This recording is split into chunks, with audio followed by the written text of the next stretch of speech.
추석이 코앞인데 물가는 고공행진 중입니다. 하지만 쌀값은 정반대로 45년 만에 가장 많이 떨어졌습니다. 일부 농민은 논을 갈아엎고 삭발까지 했는데요. 20년 넘게 쌀 농사를 짓고 있는 농민의 이야기를 제가 직접 들어봤습니다. 수확을 앞둔 초가을 논이 푸릇푸릇합니다. 일찍 영그른 벼들은 고개를 살짝 숙였습니다. 왕우렁이들은 부지런히 논바닥을 누비며 잡초를 먹어치웁니다. 올해도 쌀 농사는 풍년입니다.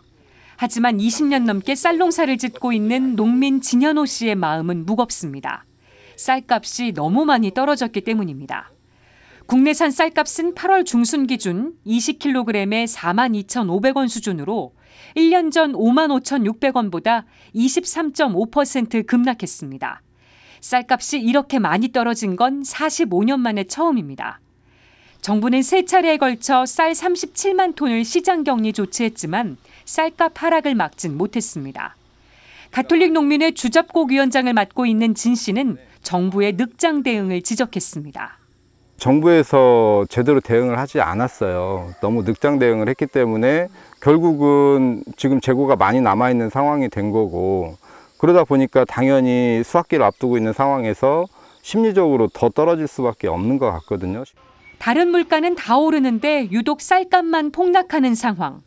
농사를 짓는데 드는 돈도 껑충 뛰었습니다. 쌀 생산은 늘었는데 소비는 부진하고 재고는 쌓이고, 그런데 매년 40만 톤 이상의 쌀을 수입하고 있는 실정입니다. 일부 농민들은 결국 애써 일궈온 논을 갈아엎고 삭발까지 하기에 이르렀습니다. 진 씨는 이런 현실이 안타깝고 슬프다고 말했습니다. 농민들이 제일 많이 하는 소리가 머시물가예요. 그러니까 저도 이제 20여 년 농사 짓고 있는데 40년, 50년 농사 지은 어른들이 저보다 경험도 훨씬 많고 기술도 훨씬 뛰어난 분들이 해마다 고민하는 게 뭘 심어야 될까라는 고민을 해요. 그나마 가톨릭 농민회 소속 농민들은 우리농촌 살리기 운동본부 공동수매를 통해 최악의 상황까지 내몰리진 않았지만 쌀값 하락의 여파를 마냥 피해갈 수는 없는 노릇입니다.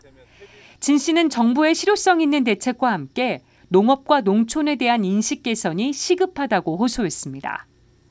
생존의 토대라고 할 수 있는 쌀, 농업이 이렇게 무시받고 있고 천대받고 있고 농민들은 다 죽어가고 있는데 선진국이다라고 얘기하는 것이 저 같은 농민 입장에서는 이제 정말 블랙 코미디로밖에는 안 보이는 거예요.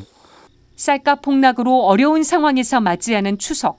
올 추석은 예년보다 한 달 가까이 빨라 농민들은 차례용과 선물용 과일 수확과 농산품 확보에 어려움을 겪었습니다. 힘겨운 여건이지만 우리농촌 살리기 운동본부 직매장엔 햅쌀부터 햇과일, 송편, 약과와 산자까지 가톨릭 농민의 농민들이 사랑과 정성으로 길러낸 다양한 추석 먹거리가 있습니다.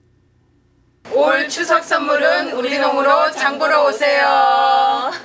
지금까지 앵커 리포트였습니다.